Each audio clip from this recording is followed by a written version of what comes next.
Today I will be talking about my film Silhouette.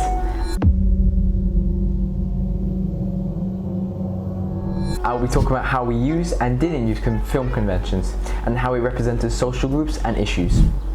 Our film is a psychological thriller targeting a male skew with the age of 18 to 45-year-olds with an interest in that genre and a love of plot twists.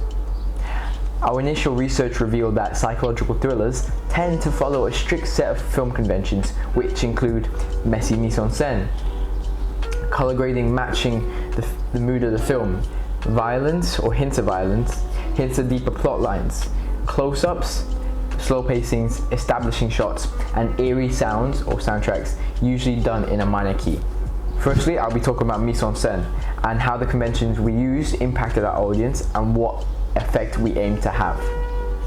We chose to film the intro shot at a very desolate area where it gave off an impression of abandonment. You can see here in the skywalk there's nobody else around, it's very abandoned, and it has only just one person, so it has a central focus on our protagonist. The opening shots of our film were very important as it would set the mood and the tone for our film. We had to make sure that we had a very good mise-en-scène. The second shot here is a highway at night in the city. The use of grainy, noisy footage would make the audience feel uncomfortable and tense, as they're not used to footage like this and they would have expected to see higher quality. This goes against the conventions and makes the audience feel tense. The shots after that were of the walkway, as I was just talking about earlier, and the walkway had a very bland palette and was very minimalist, creating further tension, and actually followed conventions with this, as many films in the psychological thriller genre often follow a bland, grey, dull, and minimalist setting, as they create an eerie environment, and we wanted to use that well. Our aim was to show to the audience that even in a busy city, our protagonist feels empty and desolate. This was created by the juxtaposition of the busy highway and the abandoned walkway. We aim to show that many people feel alone and isolated, even when they live in a city like Bangkok with millions of people. We aim to get the audience thinking about other people's perspectives. The shot of inside the BTS, where we have a close-up of a bloody hand in the foreground, is only part of the reason why we have that shot. In the background you can see there are many people in the BTS, but none of them are interacting with each other. This causes the audience to realize that the reason why people feel alone and isolated is because everyone is always minding their own business and not thinking about others and trying to see if they're okay. You can see that the red of the bloody hand, it symbolizes violence, and further is another convention of our psychological thriller, and it hints the audience that something bad must have happened. You know, he may have killed someone, he's done something bad. Another convention we use is a messy mise-en-scène in the apartment scene. This is because in many psychological thrillers, mise-en-scène gives an audience a peek into the protagonist's mind and head. The messy mise-en-scène we had was with trash all over the floor. This was to tell the audience subconsciously that our protagonist isn't thinking straight and there is something wrong with him. You can see there are many uses of the trash. We have McDonald's wrappers, we have plates of empty food. All of this was to further help the audience to get inside the protagonist's head. The use of the mise-en-scène links to people with multiple personality disorders, as the chaos of the room connotes what goes through a person's head when they have multiple personality disorder, also known as MPD. The use of mise-en-scène would captivate the audience, as many of them would feel uneasy at the sight of a messy room with trash everywhere. As for many people, a home is where they would relax and have a clean area to escape from the outside world. The messiness of the room represents the troubled mind of our protagonist. You can see here in this shot of our protagonist leaving the BTS that there are many people around. Nobody's noticing that he has blood all over his arm. This is of course a prosthetic. There was no actual use of actual blood. It was actually paint on his arm. But this is to show that, you know, to the audience, that nobody actually cares in this life. You know, nobody cares about the other person. Nobody thinks about what other people, you know, feel and think. You can see the clock here in the shot as well, further showing what time is it, you know, giving a sense of establishing that, okay, yeah, this is night time. You can see that there's no light. The only light are from the practical lights of the ceilings overhead, the actual BTS train itself. We made sure that this BTS train, we made sure to get this exact BTS train. As you can see here, that it's, you know, it's got red all over it. The use of this was to connote that there's violence, you know, something bad has happened. There's may have been a killing, murder, you know. Red usually connotes rage, stuff like that. You can also see here in the sign that it's in Thai, so further showing to the audience that yes, this was shot in Thailand. It also helps to establish what country where our protagonist is at. The use of black pants connotes proudness, confidence. Yet with the use of a white shirt, it connotes innocence, peace.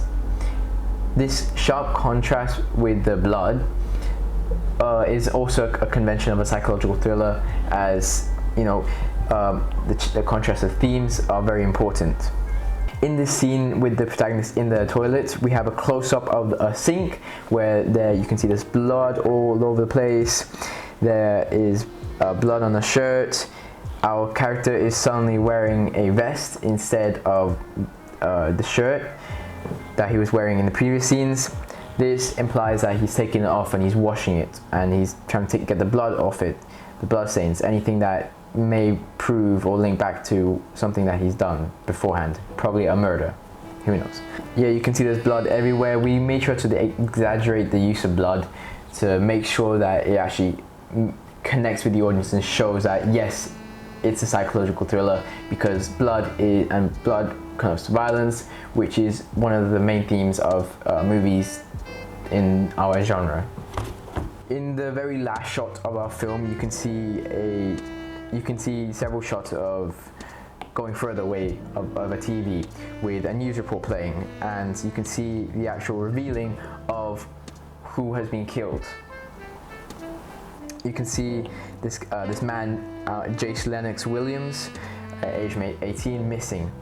This was to show to the audience, yes, it further pieces everything together in the puzzle. It shows that it's a psychological thriller because, you know, a crime has been committed. The pieces of the puzzle have finally been put together. We actually followed a movie similar to this, such as Midsummer, which actually slowly built up, giving hints and pieces of the puzzle, and then at the last bit of the opening scene, we can see, okay, you know, someone has killed themselves, and you know, it put everything together, and that was the final piece of the puzzle. We follow this convention of the psychological thriller by having hints such as the blood in the previous scenes, the use of the pill bottle, the unnatural way that he's walking and acting, the whisperings, the use of diegetic and non-diegetic sounds. All of this slowly built up and connect and actually engage the audience as they realize, okay, something, you know, they pieced all the pieces of the puzzle together. They finally realize what has happened, and this would, you know, engage the audience and make sure that they watch the rest of our film. We made sure in our mise en scène that for the intro we had a lot of horizons, so to speak. We made sure that there were lots of parallel lines. So we made sure to plan each scene so that there were always lines going down. So you can see in the intro there were lines going down, it was a highway, so the streets were going down to the corner. of our screen, there were lots of straight lines, right? Then in the next shot we have the shot of the overview of the highway, where you can see lines going down, more lines, you know. Then in the next shot we see that our protagonist walking up the stairs. Again, more lines leading, pointing towards, pointing the audience's focus towards our protagonist. In the next shot, the low angle shot of our protagonist walking down the walkway, you can again see more parallel lines going towards the middle of the screen, focusing the audience's attention to our protagonist. You can see many more uses of this, such as the BTS arriving to the station, and inside the BTS, where we have a close-up of the hand, and also when our protagonist is walking outside the BTS. This is not necessarily a convention of psychological thrillers, and this is just something we added, and not exactly to challenge conventions, as we didn't really notice any use of these small hints in psychological thrillers, and we thought it would be cool to add them in, as it would further direct the focus to our protagonist, make sure that their attention is on him for the intro, because the intro is where we hook the audience, you know, it's where we make sure the audience watches the rest of our film. And for lighting, we mainly use low-key lighting to build a sense of tension and eeriness for the whole opening of our film, but we try to focus on tension, as that is a big convention of a psychological thriller, which is our genre. For the beginning of the film, we tried to shoot in cold, hard white lights in low-lit areas to emphasize harshness and abandonment. You can see here in the isolated walkway that it's very bland, there's no other colors, it's just the cold, harsh light, further connoting abandonment. In the scene in the apartment, we have a continuous light box attached to a C-stand with a grid on it, and a yellow filter with a matte box to direct light. We aim to do this because it would direct light onto our protagonist, making him the center of attention. The unnatural use of lighting here further creates tension in the audience. This use of lighting challenges conventions, as it makes the film seem unnatural and not that realistic, and it stands out from the usual natural lighting that is used in genres such as ours. Low-key lighting, which is used heavily in our film, is a convention of a psychological thriller, and we use this to our advantage in many scenes, such as the bit where our protagonist is walking away from on the walkway where the jump cut's going on. Another bit is where he's walking up the stairs very slowly, it's very basic lighting, very low lit. So we used all of this to create mystery, a sense of mystery in the audience. In the BTS scene here, inside the BTS, it's very bright and it's not low-key lighting, so it goes against the conventions of a psychological thriller. However, it does further help keep that sense of abandonment and isolation and harshness. You can see here with these cold white harsh lights are just shining down on everyone inside the BTS, and there are no other lights in the scene, and we use these lights to our advantage and have them perfectly lit on the hand to clearly show the hand, as it is a big important part of our plotline. As you can see, the bloody hand here, it hints to the audience that, you know, something bad has happened and our protagonist is a part of it. In the establishing shot of the apartment, we do have low-key lighting, as it's not bright, it doesn't illuminate the room very well, and it just illuminates just enough so it gives a sense of tiredness, and it's very dull, you know. It does still have the color grading and color lighting of very warm and yellow to give the sense that it's a home. You know, our character may feel comfortable in it.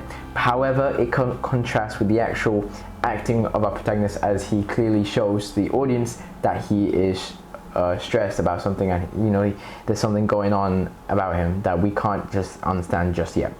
We have the lighting mainly from the bathroom here. We had a tube light in the toilets here, where it kind of shone outwards, with the light coming in from here as well. This was already part of the mise en scène, and it was just a normal light stand that was in the room, and we used it to advantage because we didn't want to use our continuous light source just yet with the C-stand, because there was too much of a hassle to set up, and we didn't want to set it up just as we're doing the establishing shots. For camera shots, we used several different camera shots that indicated that our film was a psychological thriller. This was done through the use of the typical close-ups you would see in a psychological thriller. Close-ups create a connection between the character and the audience, and that is what we wanted to do. We aim to use this convention to break down the barriers between the audience and our protagonist and show that he's human just as well. This was to make the audience understand what he was feeling. We use a high wide angle shot of the apartment to show the mise-en-scène and establish where the scene is being set. This would allow the audience to understand how the protagonist is feeling through the mise-en-scène, such as chaotic, he's not very organized, there's something going on that we can't really see. It further hints to the narrative and adds on and allows the audience to piece the piece of the puzzle together. In the BTS, we had a handheld shaky shot that connotes the fear and unease that our protagonist is feeling. This shot was inside the BTS, and we tried to shoot it with a gimbal. However, it didn't really work as it was too smooth. And then we realized, wait a second, the natural shakiness of using the camera being held in our hands would create this feeling.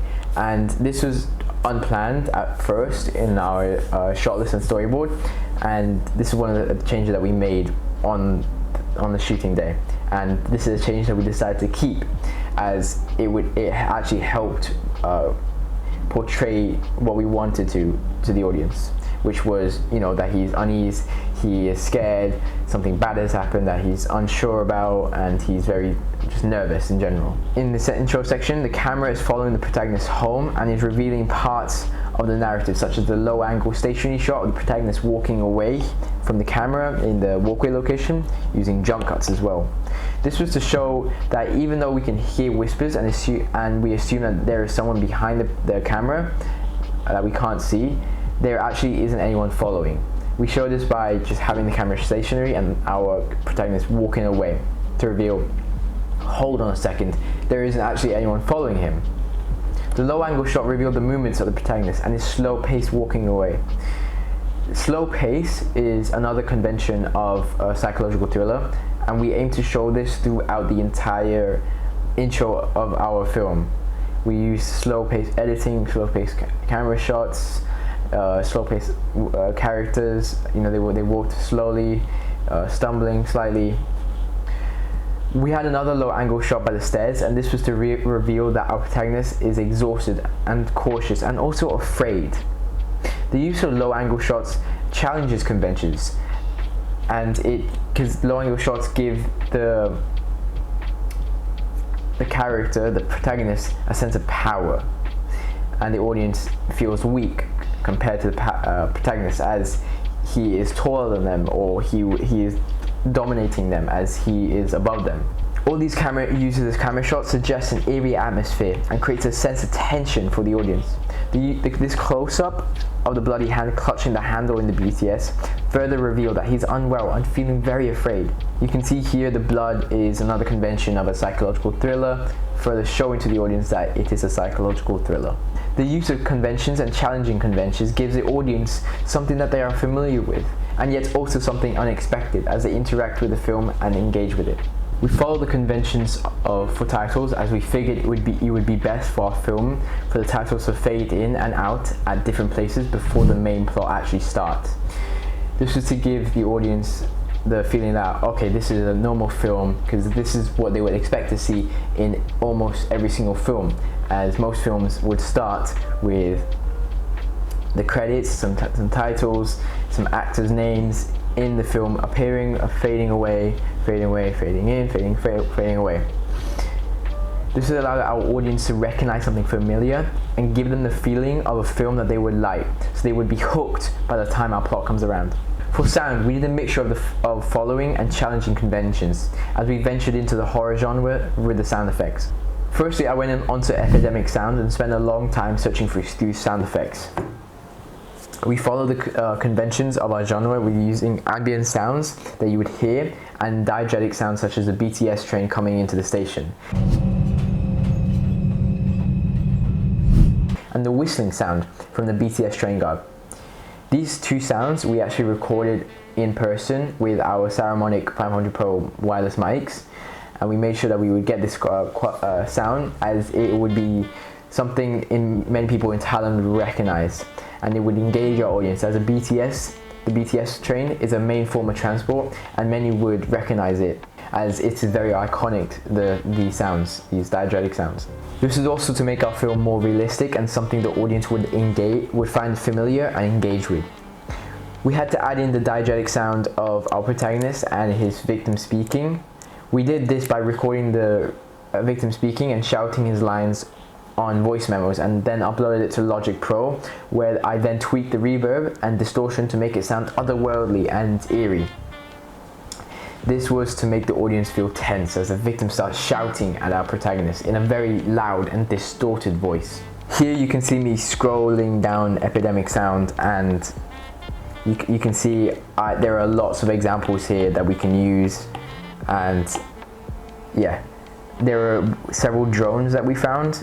Not drones as in the drone sound as in, like, you know, a drone flying, but a drone as in a long sustained, you know. This actually goes against the conventions of a psychological thriller, as many would use actual soundtracks created by an orchestra or a band, you know.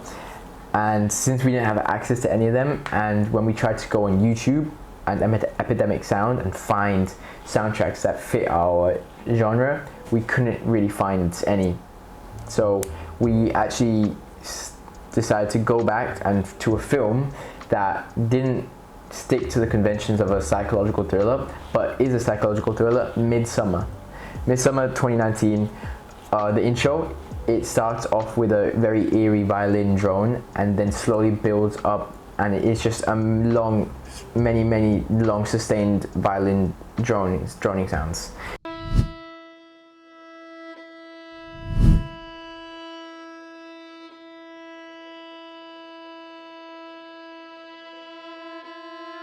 And we took inspiration from this and decided to use it in our film, because we found this drone audio on Epidemic Sound and we really liked it. So we decided to incorporate that into our film, and it actually helped us giving this tension to the audience and like making them feel unease. I made sure that the drone was playing the entire film except for the close-up on our protagonist, where you can only hear his breathing. In the build-up of cuts right before the close-up of our protagonist, I increased the volume of the whispering, the drone, and the riser that we also found in Epidemic's Sound. You can see here I shut off the audio, then I shut it on, then I turn it on, but also by having it increased in volume. This gave the sense of chaos as the rapid change in loud and soft and loud and nothing louder than it builds, and it further adds tension and suspense to the audience, and it created a sense of a tense crescendo which broke the slow pace of the film, which the slow pace is a convention of the psychological thriller. So we actually challenged that by breaking it.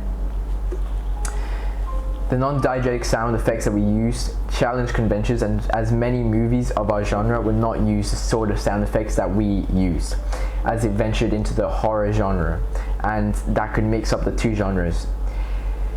We did have a problem with this, where we actually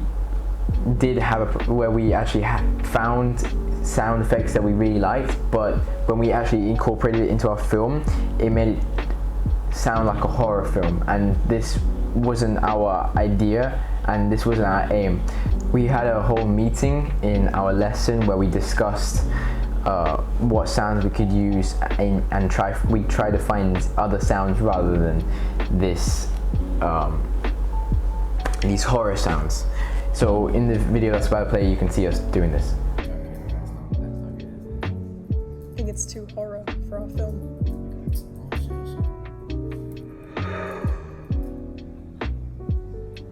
Maybe we should try whispers or breathing.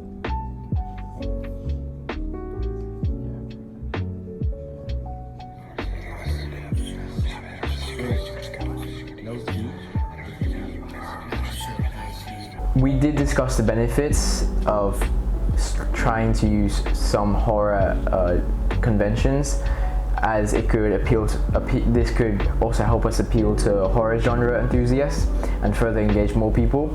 However, we decided in the end that since we are targeting a niche audience of people who enjoy psychological thrillers, we decided to stick to just using the conventions of a psychological thriller. So lastly, for editing, I color corrected all the footage and color graded it into 2 different palettes. Here in the opening, you can see it's very cold, bland. There's not many different colors. It's just cold, harsh white light. This is to further emphasize the feeling of an abandonment and isolation. And this actually use of unnatural light is a convention of a psychological thriller, and we use it to our advantage to create tension in the audience. This is to show to the audience that our protagonist doesn't enjoy being in public, and this was to emphasize the protagonist's feelings to the audience. We then, however, juxtaposed it, all of that intro bit, with warm orange/yellow grading to the scenes in the apartment. This was to create the feeling that even though our protagonist is home, which is shown by the orange/yellow colors, that would indicate he's comfortable in his home and it's actually his home.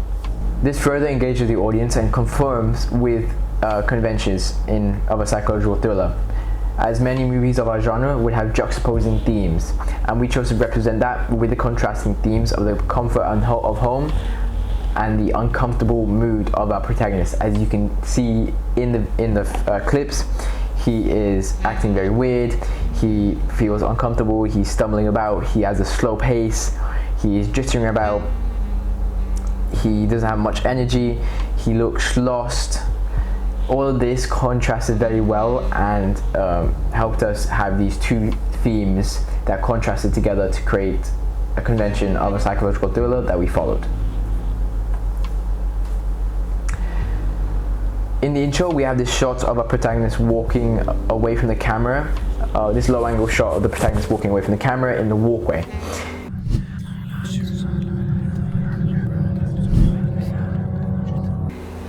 We decided to use random jump cuts to create a motif of chaos to emphasize the troubled mind of our protagonist.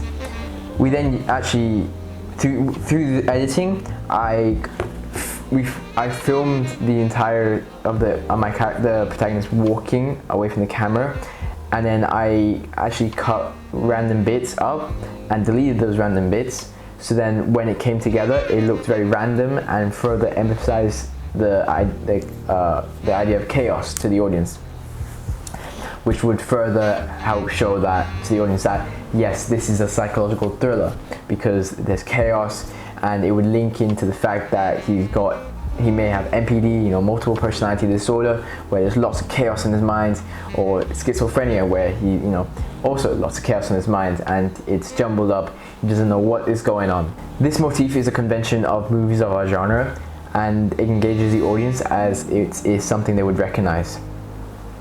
It also helps to build a lot of tension and suspense and a sense of excitement also, and chaos, as this editing, yes, even though it did build up in the scene with Jace Lennox, it also helped further emphasize the chaos as the audios slowly got louder, and the editing, the cuts got faster, and then built, then nothing, just a close-up of a protagonist. This allowed the audience to further engage with our film. In conclusion, our film represents social groups as people with mental illnesses, as many people have troubled minds and need care. However, another social group that are people who cannot afford this care or who are alone.